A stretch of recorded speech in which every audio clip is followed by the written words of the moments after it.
The old ship floated in the massive hangar of Stellar Alliance Station 6, its gray hull marked with small dents and patches of mismatched paint. Captain James Miller stood at the viewing window, staring at his new command with mixed feelings. The light cruiser Relentless wasn't much to look at, but it was humanity's first step into the galaxy's most powerful military force. "Well, it certainly lived up to its name," commented Anna Reed, his chief engineer, as she joined him at the window. Her red hair was already tied back in her usual work braid, and her fingers fidgeted with a tablet displaying the ship's specifications. Miller nodded slowly. 20 years of service in the Alliance fleet. Now she's ours. He turned to face the small group of human officers gathering behind him. They were the first humans ever accepted into the Stellar Alliance's military, and everyone knew this assignment was more about politics than trust. Captain Miller, a tall, blue-skinned Alliance officer, approached them, his movements stiff and formal. "I am Officer Tren. I trust you find your new command adequate." There was a hint of superiority in his tone that made Miller's jaw tighten. "The Relentless is a fine vessel," Miller replied diplomatically. "We're honored to join the Alliance fleet." Tren's expression suggested he thought honor had little to do with it. "Indeed. Though I should warn you, the quantum drive is somewhat temperamental. We've been meaning to decommission her for the past 2 years, but now she can serve as a perfect training vessel for our new allies." Anna's fingers tightened on her tablet, but she kept her face neutral. Miller recognized that look. She was already thinking of ways to prove the alien officer wrong. The tour of the ship was brief and somewhat humiliating. Tren pointed out every scratched panel and outdated system with barely concealed satisfaction. The bridge, at least, was spacious, though its control interfaces were several generations behind current Alliance technology. When they finally reached engineering, Anna couldn't contain herself any longer. "The power distribution system is completely inefficient," she said, running her hands over a control panel. "We could easily increase output by 30% with some basic modifications." Tren's expression darkened. "The ship's systems are calibrated to Alliance specifications. Any unauthorized modifications would be a violation of protocol." He paused, then added with a thin smile, "Though I doubt you could improve on our technology, even if you were permitted to try." After Trent left, Miller gathered his senior staff in the ship's briefing room. Besides Anna, there was Jack Turner, the tactical officer, whose previous experience included designing weapons systems for Earth's Defense Force. Lisa Park handled communications and sensors, while Mike Cooper was their navigation specialist. All of them wore the same expression, a mixture of disappointment and determination. "They gave us this ship because they think it will keep us busy and out of the way," Miller said, pacing slowly around the room. "They expect us to struggle with the outdated systems, to prove that humans aren't ready for real responsibility in the Alliance." "The power core is actually fascinating," Anna interrupted, her eyes bright with excitement. "It's an older model, yes, but it's much more accessible than the newer ones. The modern Alliance ships have so many safety interlocks and automated systems that you can barely adjust anything without top-level clearance." Jack leaned forward, interested. "What are you thinking?" "Their newer ships are like sealed boxes, elegant and powerful, but impossible to modify. This one," Anna grinned, "this one we can work with. The older technology is more basic, more flexible." "The regulations clearly state," Lisa began, but Miller cut her off. "The regulations were written by a species that hasn't faced a serious military challenge in 300 years. They've forgotten how to improvise, how to adapt." He stopped pacing and faced his crew. "We're not here just to prove humans can follow Alliance protocols. We're here to show them why they need us." Over the next few days, the human crew began the process of making the Relentless their home. They cleaned, repaired, and familiarized themselves with the ship's systems. Anna spent countless hours in engineering, making detailed scans and muttering to herself about potential and workarounds. The first real test came during their shakedown cruise. They were running standard maneuvers in a quiet sector when the quantum drive began to falter.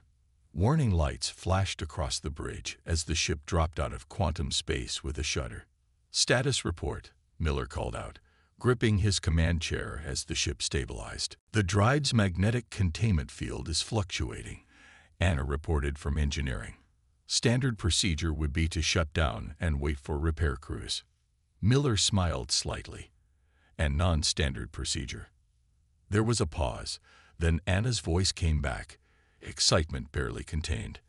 I think I see why these drives were abandoned. The containment system is too rigid. It's trying to maintain perfect field symmetry, but with a worn drive, that's impossible. But if we reconfigure the field generators to work asymmetrically, compensating for the wear patterns, is it safe?" Miller asked. "Safer than the original design, actually. Just, not exactly by Alliance specifications." Miller looked around his bridge. Every face showed the same eagerness to prove themselves. "Do it," he ordered. The ship hummed as Anna's modifications took effect. The warning lights faded, and the quantum drive's power curve stabilized at a level higher than its original specifications. "Drive is operating at 115% of rated capacity," Anna reported triumphantly. "And this is just the beginning, Captain. There's so much more we could do." Miller sat back in his chair, a slow smile spreading across his face. "Document everything," he ordered. "But mark it all as preliminary testing data. No need to submit official reports just yet." That evening, as the Relentless cruised back to Station 6, Miller stood in engineering with Anna, looking at the modified drive controls. "They thought they were punishing us with this assignment," Anna said, running her hand along a power conduit. "They don't understand that older technology like this, it's like a mechanical watch compared to a digital one. More parts, more complicated, but also more possibilities if you understand how everything works together." Miller nodded. "Keep pushing the boundaries, but be smart about it. We're going to turn their punishment into an opportunity." He looked around the engine room, seeing not outdated technology, but potential waiting to be unleashed. "They gave us their weakest ship because they thought it would hold us back. Instead, they've given us exactly what we needed, a chance to show them what humans can really do." As he walked back to his quarters, Miller could feel the steady thrum of the enhanced quantum drive through the deck plates. The Relentless might be the joke of the fleet now, but he had a feeling that wouldn't last long. His crew had already started to see the ship's true potential, and this was just the beginning. The Alliance thought they were being clever, giving humans their cast-off technology. They were about to learn that sometimes the most dangerous thing you can do is underestimate your allies. 2 months into their assignment, the Relentless had become more than just a ship. It had become a laboratory for human innovation. The engine room no longer looked anything like a standard Alliance vessel. Anna Reed had removed several panels from the walls, exposing the power conduits and control systems beneath. Cables and new components, some borrowed from Earth technology, others built from scratch, created a web of modifications throughout the ship. "You're going to want to see this, Captain," Anna called out as Miller entered engineering for his daily inspection. She was covered in grease, a sign she'd been working on something big. "Remember how the Alliance weapons can't fire at full power because of heat buildup?" Miller nodded. It was a common problem. The energy weapons would overheat after sustained use, forcing ships to pause firing while their cooling systems caught up. The Alliance had accepted this limitation as unavoidable. "Well, look at this." Anna pulled up a diagram on her tablet. "Their cooling system is actually very efficient, but they're thinking about it wrong. They try to cool the whole weapon assembly at once. But if we redirect the coolant flow, targeting the most critical components first," she grinned, "we can increase sustained firing time by 300%. "Is that safe?"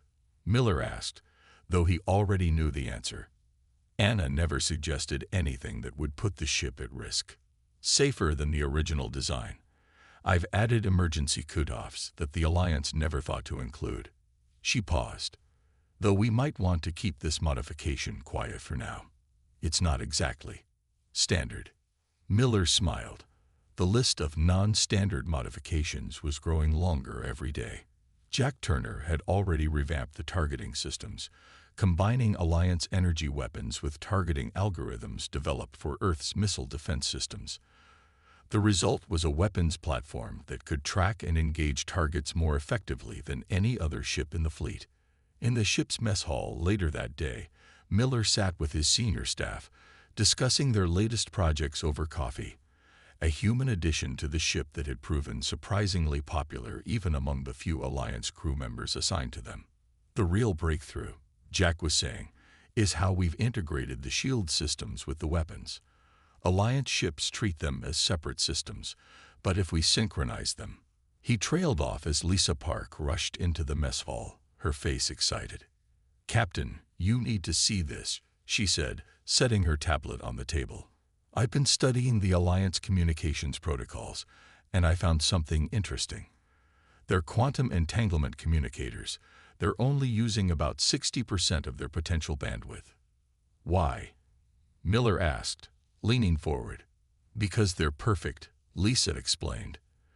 "The entangled particles maintain absolutely stable connections. But if we deliberately introduce tiny fluctuations in the quantum field," she brought up a complex diagram, "we can piggyback additional data streams in the noise.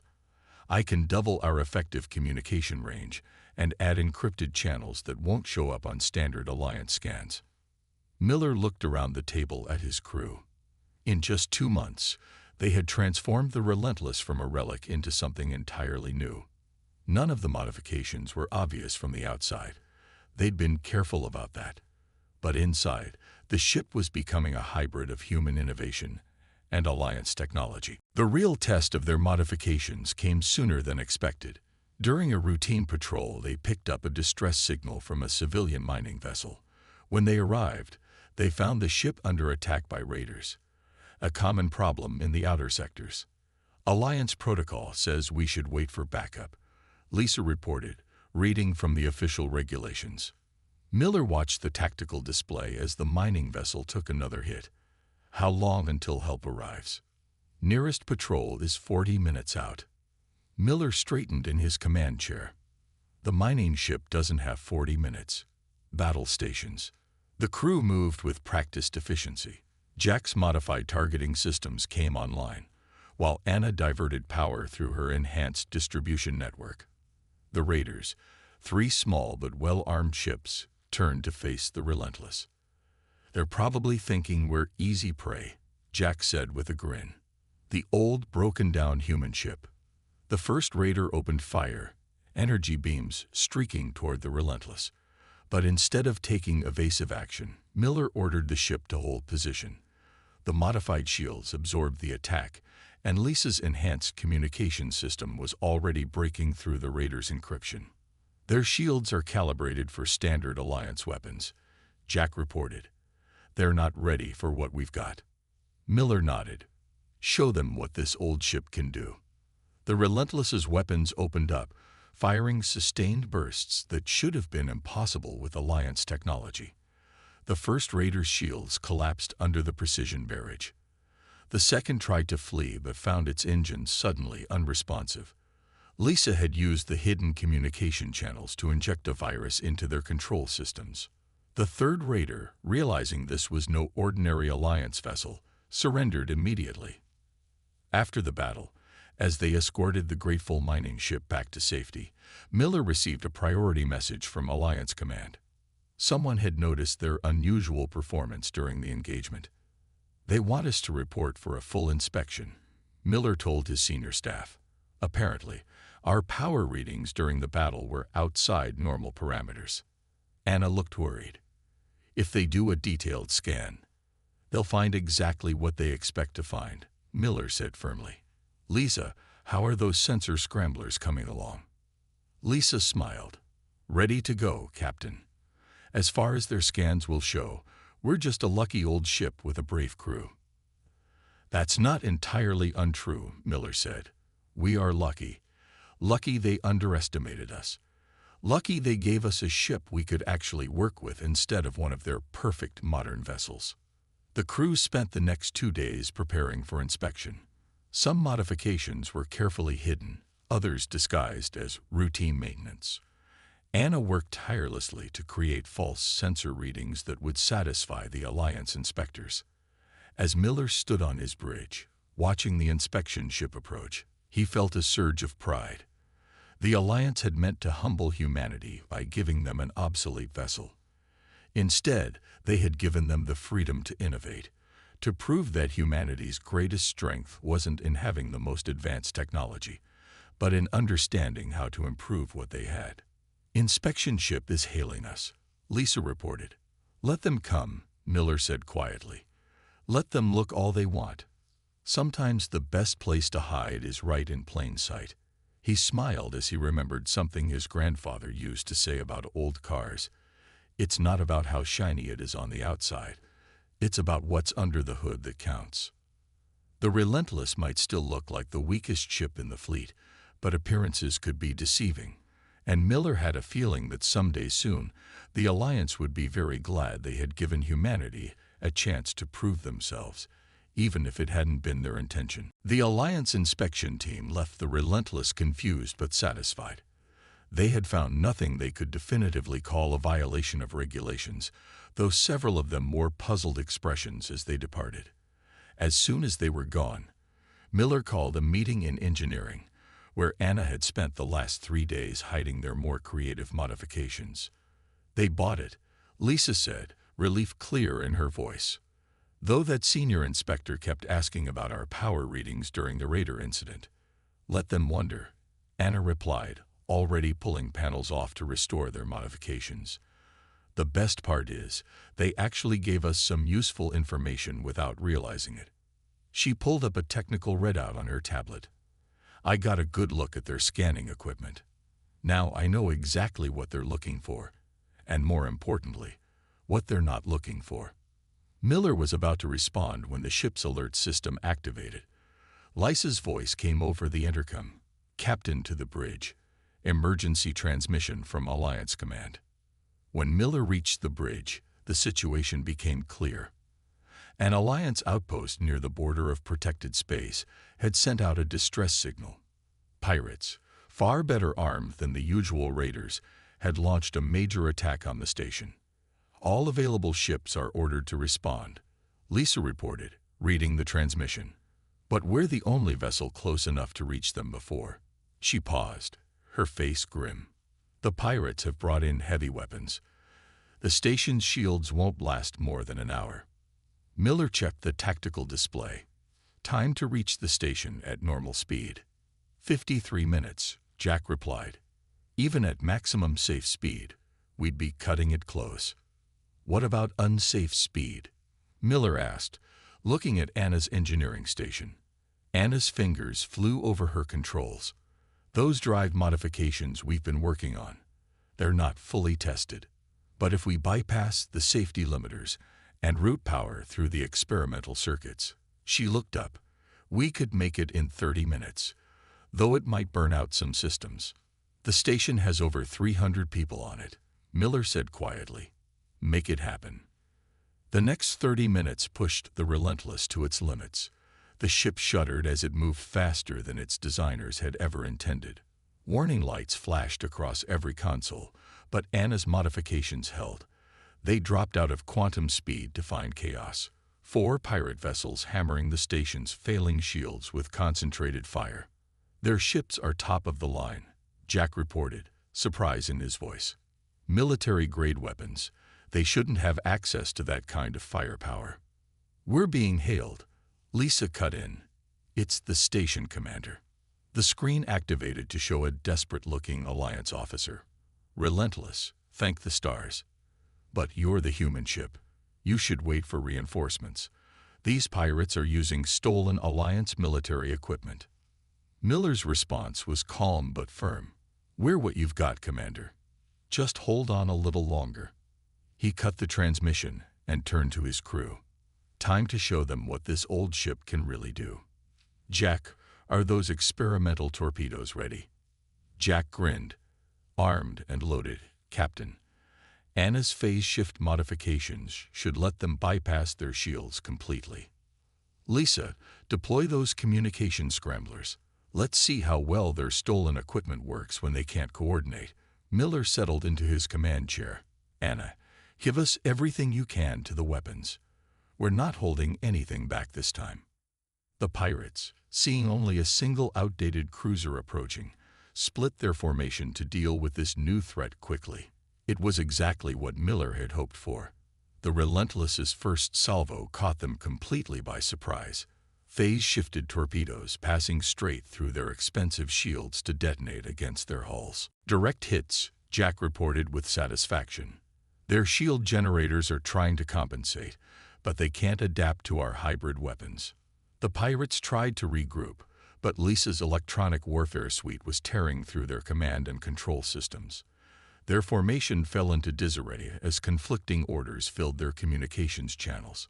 One of the pirate ships, larger than the others, turned to bring its main guns to bear on the Relentless. Energy beams powerful enough to crack a planet's crust lanced out, only to be met by the cruiser's modified shields. Anna's power distribution network redirected the energy, actually using it to reinforce their defenses. They're not used to their targets getting stronger when they shoot them, Anna said with pride. Those energy recycling circuits are working better than I hoped. The battle that followed would later be described in Alliance reports as irregular and technically impossible. The Relentless moved with speed and agility that defied its size, its weapons striking with devastating precision. The pirate ships, despite their superior technology, found themselves unable to cope with attacks that followed no known doctrine. When the last pirate vessel surrendered, the station's commander was almost speechless. How? That was incredible. But your ship, the readings we're getting. None of this should be possible. Just some creative engineering, Miller replied modestly. We should secure these pirates before reinforcements arrive. I'm sure Alliance intelligence will want to know where they got their equipment. The aftermath brought more scrutiny than ever. Admiral White himself arrived to investigate, accompanied by a team of Alliance technical experts. They swarmed over the Relentless, trying to understand how an obsolete cruiser had defeated 4 ships using the latest military technology. Your report makes for interesting reading, Captain Miller, Admiral White said during their debriefing. Though I notice it's rather sparse on technical details. We simply made the best use of available resources, Admiral, Miller replied carefully. The Relentless may be old, but she's proven herself reliable. The Admiral's expression was unreadable. Indeed, though our analysts are quite puzzled by some of the sensor readings from the battle, your power outputs, weapon configurations, shield harmonics, they all show significant deviations from standard parameters. Old ships can be unpredictable, Miller offered. Their systems don't always match factory specifications. Quite. Admiral White studied him for a long moment. You realize, Captain, that any unauthorized modifications to Alliance military equipment are strictly forbidden. Of course, Admiral. We maintain the ship according to all applicable regulations. The Admiral stood, looking out the window at where the Relentless waited in its dock. The thing about regulations, Captain, is that they're written based on what we think is possible. He turned back to Miller. Perhaps it's time we reconsidered some of our assumptions about what is and isn't possible, especially where humans are concerned. As Miller watched the Admiral leave, he realized something had changed. The Alliance had given them the Relentless expecting limitations. Instead, they had discovered possibilities. And now, watching the repair crews swarm over the captured pirate ships, Miller could see Alliance engineers studying the battle recordings with intense interest.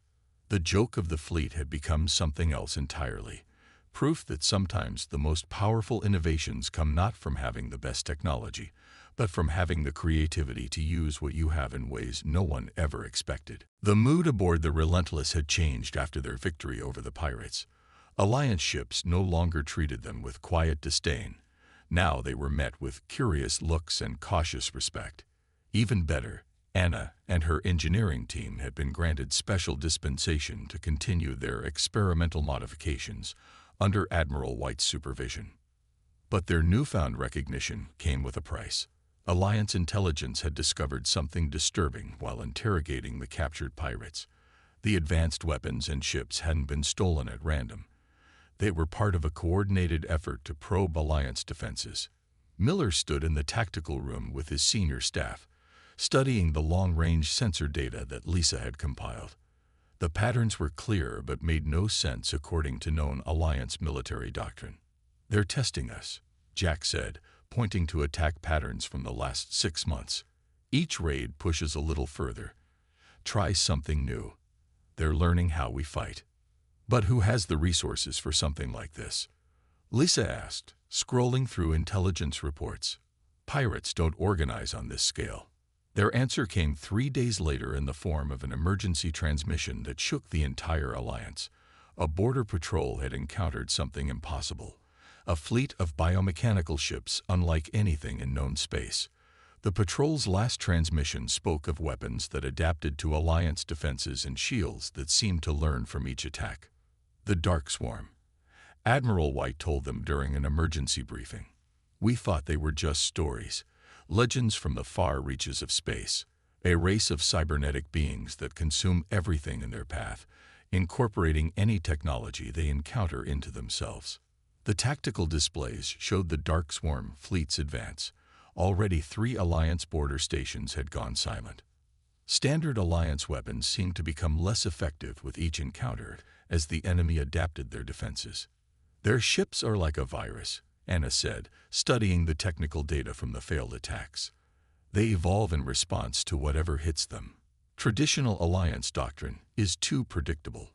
They just keep optimizing their defenses against our standard attacks." Miller watched the tactical display, his mind racing. "That's why they sent the pirates. They were gathering data on our weapons and tactics, preparing countermeasures before the main invasion." Admiral White nodded grimly. "Our standard fleet formations are proving ineffective. We need something they haven't adapted to, something unpredictable." He turned to Miller. "Something like the Relentless." The next few days were a blur of activity. The Relentless became a testing ground for every unconventional idea the crew could devise. Anna's engineering team worked around the clock, pushing their hybrid technology further than ever before. "The key is inconsistency," Anna explained during a late-night strategy session. "The Dark Swarm adapt to patterns. So we've modified our weapons to be deliberately unstable. Each shot is slightly different from the last. They can't optimize their defenses if they can't predict what's coming." Jack had taken this concept further, developing what he called chaos protocols for the targeting systems. "We're not just randomly varying the attacks," he explained. "We're creating controlled unpredictability. Each modification we make to our weapons spawns variations we didn't even plan for." Lisa's contribution was equally vital. "Their ships communicate using quantum signals similar to our own," she reported. "But they're too perfect, too structured. If we introduce enough quantum noise into their network," she smiled, "well, let's just say they won't be coordinating their defenses as well as they'd like." The Relentless was assigned to defend a critical supply line, along with 2 modern Alliance cruisers. They didn't have to wait long for their first encounter with the Dark Swarm. 3 biomechanical ships dropped out of quantum space, their hulls writhing with organic technology. The Alliance cruisers opened fire first, their advanced weapons striking the enemy ships with perfect precision. But just as the reports had warned, the Dark Swarm adapted quickly. By the 3rd volley, their shots were barely penetrating the enemy shields. Then the Relentless entered the fight. The first salvo from their hybrid weapons ripped through the enemy's adapted defenses, the phase-shifted torpedoes behaving in ways the Dark Swarm's predictive systems couldn't account for. The second salvo was completely different, using variations of the technology that even Anna hadn't expected. "Their shields are trying to adapt," Jack reported excitedly, "but they can't form a stable pattern. Our weapons keep changing faster than they can evolve." The Dark Swarm ships, for the first time, seemed confused. Their responses became erratic as Lisa's quantum interference disrupted their coordination. One ship, trying to adapt to too many variables at once, suffered a cascade failure in its defensive systems. The battle that followed was unlike anything in Alliance military history. The Relentless seemed to fight with controlled chaos, each attack different from the last. The Dark Swarm's greatest strength, their ability to adapt and evolve, became their weakness when faced with technology that defied prediction. "Look at their response times," Lisa said, monitoring the enemy communications. "They're actually starting to lag. Their systems can't process the random variations fast enough to form effective countermeasures." The Alliance cruisers, following Miller's lead, began varying their attack patterns as well. The Dark Swarm ships, unable to cope with the combined assault, were eventually destroyed. But the victory revealed something even more important. The Dark Swarm aren't invincible, Miller told Admiral White in his after-action report. "They're just very, very good at adapting to predictable patterns. Their technology is incredibly advanced, but it's built on the assumption that every problem has an optimal solution. And your ship proves otherwise," the Admiral mused. "By being deliberately suboptimal, by introducing controlled chaos into your systems, you've found a way to fight them that they can't adapt to." Anna stepped forward, her face excited. "Sir, with your permission, we could modify other Alliance ships the same way. Not just copying what we've done with the Relentless, but creating new variations. The more diverse our ship's capabilities are, the harder it will be for the Dark Swarm to adapt to any of them." Admiral White studied the battle data one more time, then made a decision that would change Alliance military doctrine forever. "Do it. Pull whatever resources you need. The Relentless is no longer a test case. It's the prototype for a whole new way of fighting." As Miller watched his crew begin preparations to upgrade other Alliance ships, he couldn't help but appreciate the irony. The Alliance had given them their oldest, weakest ship because they didn't trust humans with their best technology. In doing so, they had accidentally given humanity exactly what they needed: the freedom to prove that sometimes the best way forward isn't to have the most advanced technology, but to have the creativity to use technology in ways no one ever expected. 3 weeks had passed since the Relentless's first encounter with the Dark Swarm, and the Alliance fleet was transforming. Engineers from every species had come together, learning from the human crew's innovations. Each ship was being modified in unique ways, ensuring no two vessels fought exactly alike. The Dark Swarm's advance had slowed, but intelligence reported they were massing for a major attack. The Relentless itself had become a floating workshop. Anna's engineering team worked with allies they'd once thought would never accept human ideas. The ship's hybrid systems were evolving daily, becoming something that even their creators couldn't fully predict. "They're still coming," Miller told his crew during a briefing. "But this time, we're ready for them." The tactical display showed the gathered Alliance fleet, 40 ships, each modified with its own version of the Relentless's chaos tech. The warning came at dawn: ship time. The Dark Swarm fleet emerged from quantum space in numbers that made previous encounters look like skirmishes. Hundreds of biomechanical ships, their hulls rippling with adaptive armor, filled the tactical display. "They've been holding back," Jack said, his voice tense. "Those ships, they're different from the ones we fought before. More advanced." Lisa's sensors picked up complex quantum signals flooding space. They're trying to coordinate their adaptations.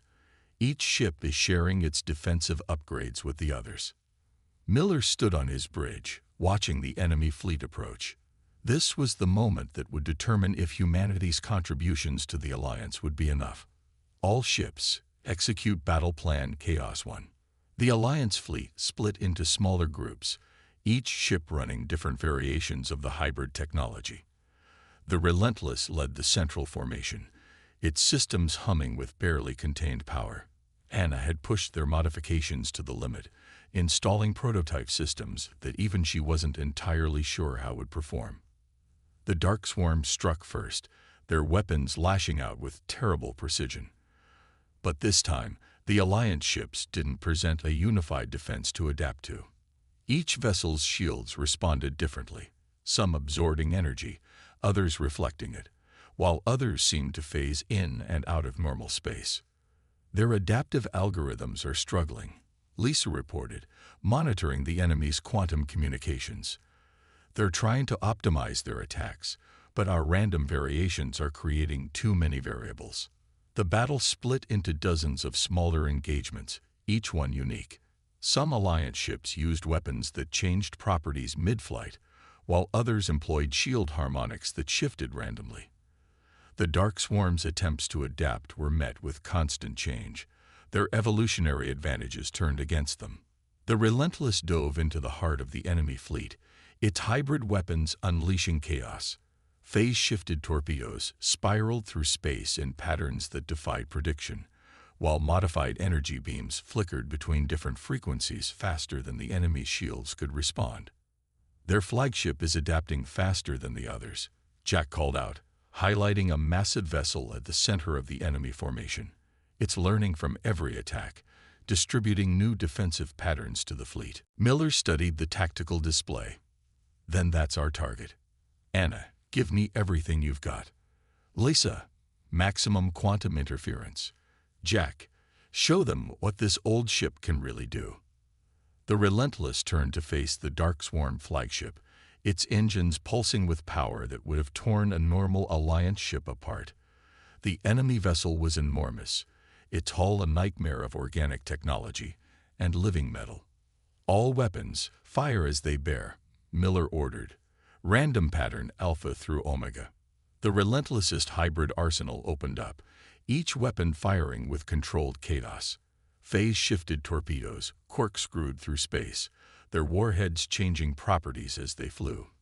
Energy beams pulsed with frequencies that shifted between shots. The enemy flagship's shields flared as they tried to adapt, patterns of living energy rippling across their surface. Their adaptation rate is dropping, Lisa reported excitedly. The quantum interference is working. They can't distribute their defensive upgrades fast enough. The flagship's return fire was devastating, but the Relentless's shields held. Barely. Anna's power distribution network redirected energy faster than the enemy could adapt their attacks, turning their own power against them. Forward shields at 30%, Jack warned. We can't take much more of this. Miller watched as the flagship's defenses struggled to cope with their attacks. We don't need to. Look, their shield matrix is destabilizing.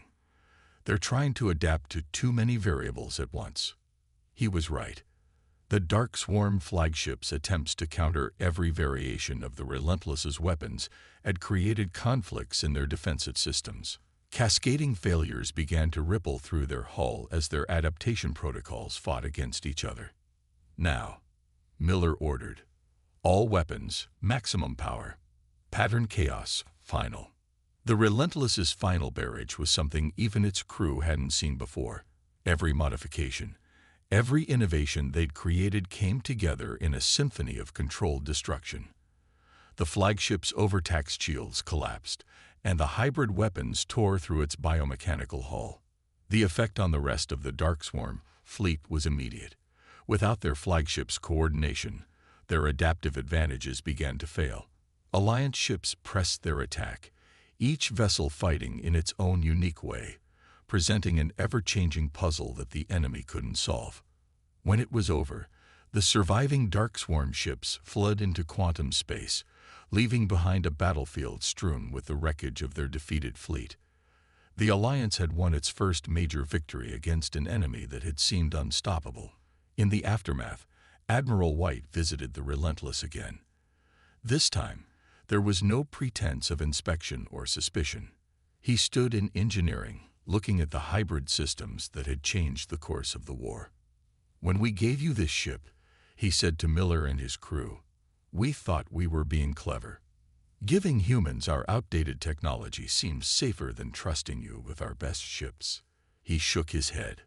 We didn't understand that the greatest weapon isn't the most advanced technology, but the creativity to use what you have in ways no one ever imagined. Anna, her uniform still stained with engine grease, smiled. The Relentless was perfect for us precisely because it wasn't perfect. All those flaws and limitations just meant more opportunities to innovate. The Admiral nodded. The Alliance Council has approved a new ship design program. We want to combine our advanced technology with human innovation, not just copying what you've done here, but encouraging the same kind of creative thinking throughout the fleet. Miller looked around his bridge, at the ship that had gone from being the fleet's joke to its salvation. Just remember, he said, sometimes the best solutions come from the most unexpected places.